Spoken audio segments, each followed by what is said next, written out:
سلام رفقا، حالتون چطوره؟ من دانیالم، اونجا رسانه دنیتک. امروز اومدم در مورد انواع شبکه‌های 5G باهاتون صحبت کنم. اگه ریلز و شورت رو دیده باشین قطعا میدونید که آیفون 15 پرو مکسی که توی خارج از کشور ایران آنباکس میشه که عموما تو خاک آمریکاست، یه بخش اضافی توی لبه سمت راستش داره که ماها نداریم. بیشتر میخوام در مورد این مسئله صحبت کنم و کاربرد اون قطعه اضافه و اینکه اصلا به خاطر چیه، وجودش چه دلیلی داره، چه کمکی به شما میکنه و ما اینکه نداریم چی باید دست داریم. اگه کانال دنیتک رو فالو ندارید، سابسکرایب کنید، واسه خوشحالی منه. لایک و شیر و کامنت و اون زنگوله بالا یادتون نره. پیج اینستاگرام دنیتک رو هم میتونید دنبال کنید، یه سری اتفاقات روزمره و خبرهای تکنولوژی پوشش داده میشه و اینکه میتونید نسخه پادکست این ویدیو رو هم توی پلتفرم‌های معتبر که لینکش توی کپشن هست گوش بدین.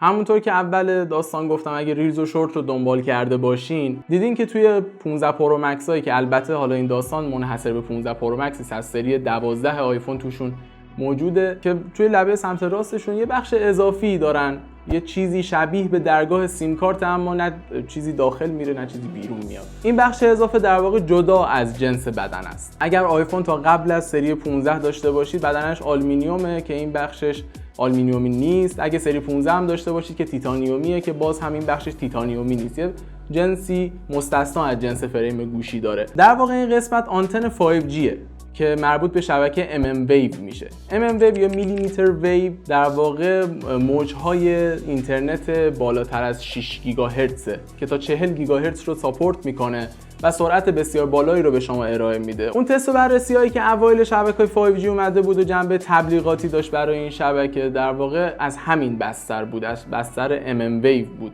که 3 گیگابیت بر ثانیه سرعت دانلود بهتون میداد. اما الان که ما گوشی‌های 5G داریم، دکلش موجود، تست سرعت میگیریم، به این سرعت نمیرسیم و شاید تا سالهای بعد هم نرسیم. یک نوع دیگه از شبکه 5G وجود داره که بهش میگن ساب 6 گیگاهرتز یا باند پایینتر یا کمتر از 6 گیگاهرتز. این نوع از شبکه 5G در واقع شبکه 5G که ما با گوشی 5G مون بهش دسترسی داریم. تمام گوشی‌های 5G که MM Wave رو ساپورت نمی‌کنن از شبکه ساب 6 گیگاهرتز پشتیبانی می‌کنن. حالا چرا این ساب 6 گیگاهرتز به وجود اومده؟ من یه ذره 6 گیگاهرتز گفتم واسم سخته ولی تحمل کنید. به خاطر اینکه رسوندن اینترنت 5G به کاربر بر بستر MM Wave هزینه خیلی بالایی داره و استفاده از اون توی همه جا توجیه اقتصادی نداره. اینترنت MM Wave خیلی دامنه انتشار کوچیکی داره و بخواد یک شهر رو باهاش اینترنت بدید خیلی دکل‌های نزدیک به نزدیکی باید بزنید. این هزینه این کار رو خیلی بالا میبره. دکل‌های شبکه MM Wave میتونن تعداد کاربر خیلی زیاد و بیشتری نسبت به ساب 6 گیگاهرتز. از این بعد میخوام بگم ساب 6. سخت گفتن ساب 6 گیگاهرتز. آره، شبکه MM Wave اون دکلاش میتونن تعداد کاربر بیشتری رو پشتیبانی کنن و از این جهت برای استفاده تو شهرهای با تراکم جمعیت بالا خیلی مناسبه. خب ایالت‌های اصلی آمریکا هم تراکم جمعیت نسبتاً بالایی دارن، پس استفاده از این شبکه توی آمریکا توجیه پذیره. اما در مقابلش دکل‌های ساب 6 گیگاهرتز سخته دیگه. گفتم که از میخوام ساب 6. اما در مقابلش دکل‌های ساب 6 چقدر مسخره به نظر میاد ساب 6 گفتن به، ولی حالا از من بپذیریم. دکل‌های ساب 6 تعداد کاربرهای کمتری رو میتونن پوشش بدن، اما میتونی با فاصله بیشتری از هم اینا رو بکاری. این دکل‌هایی که قراره مثلا بذارن و میتونن با فاصله بیشتری بکارن. در مقابل شبکه MM Wave یه شبکه‌ای وجود داره ساب 6.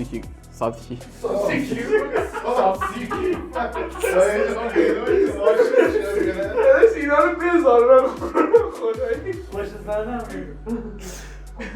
همونطور که گفتم در مقابل شبکه MM Wave شبکه وجود داره به نام ساب 6. دکل‌های این نوع شبکه تعداد کاربرای کمتری رو پوشش میده، اما اونقدری نیست که نتونه یه شهر رو پوشش بده. مزیت این نوع شبکه اینه که هزینه انتشار پایینتری داره. شما میتونید با فاصله بیشتری از هم دکل‌ها رو بکارید و یه شهر رو باهاش پوشش بدید. همچنین مودم هایی که توی پردازنده های گوشی ها ساخته میشه تا این شبکه رو دریافت کنن هم هزینه پایینتری دارن، پس استفاده از اون تو گوشی های میان رده و حتی گوشی های پرچمدار برای کاهش هزینه تولید کاملا منطقیه و توجیه پذیره. تفاوت اصلی این دو نوع شبکه اونجایی به چشم میاد که میخواید تست سرعت بگیرید یا میخواید فایلی رو با سرعت خیلی بالا دانلود کنید. اگه گوشیتون از شبکه MM Wave پشتیبانی کنه، مثل گوشی‌های آیفون پارت نامبر آمریکا، میتونید سرعت‌های گیگابیتی رو تجربه کنید. اما اگه گوشیتون از این شبکه پشتیبانی نکنه و شبکه ساب 6 گیگاهرتز پشتیبانی کنه، مثل گوشی‌های آیفون بقیه پارت نامبرها مثل ZA یا CH، شما نمیتونید سرعت گیگابیتی رو تجربه کنید و همیشه سرعت دانلودتون توی سرعت پایینتری قرار میگیره. تمام گوشی‌هایی که توی ایران استفاده میشن، حالا تمامشون که نه، اکثرا از همین شبکه استفاده میکنن و از طرفی ما توی ایران شبکه mmWave اون بسترش رو نداریم، دکل‌های mmWave رو نداریم که بتونیم از این شبکه استفاده کنیم. اگه یادتون باشه اوایل فراگیر شدن و تست کردن شبکه‌های 5G میگفتن که دکل‌های شبکه 5G برای انسان و جاندار سرطانزاست. میگفتن توی فلان شهر تعدادی پرنده مردن موقع تست کردنش و اینا. این داستانا همش حاشیه بوده، اما باز هم اونا رو به شبکه mmWave ربطش میدن.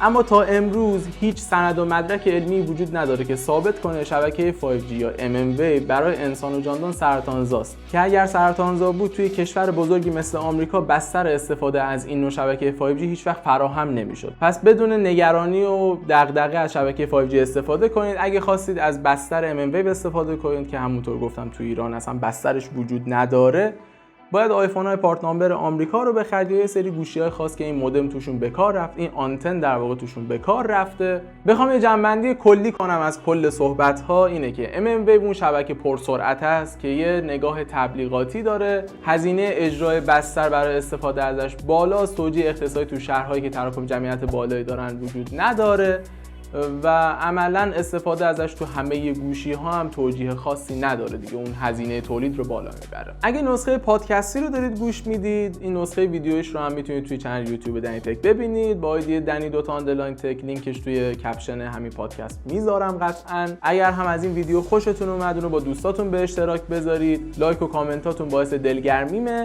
و میتونید زنگوله رو هم فعال کنید که در اسرع وقت ویدیو جدید اومد ببینید. مرسی که تا آخر ویدیو من همراه بودین، دوستون دارم زیاد، امیدوارم خوشتون بیاد. دمتون گرم، خداحافظ تا ویدیو بعدی.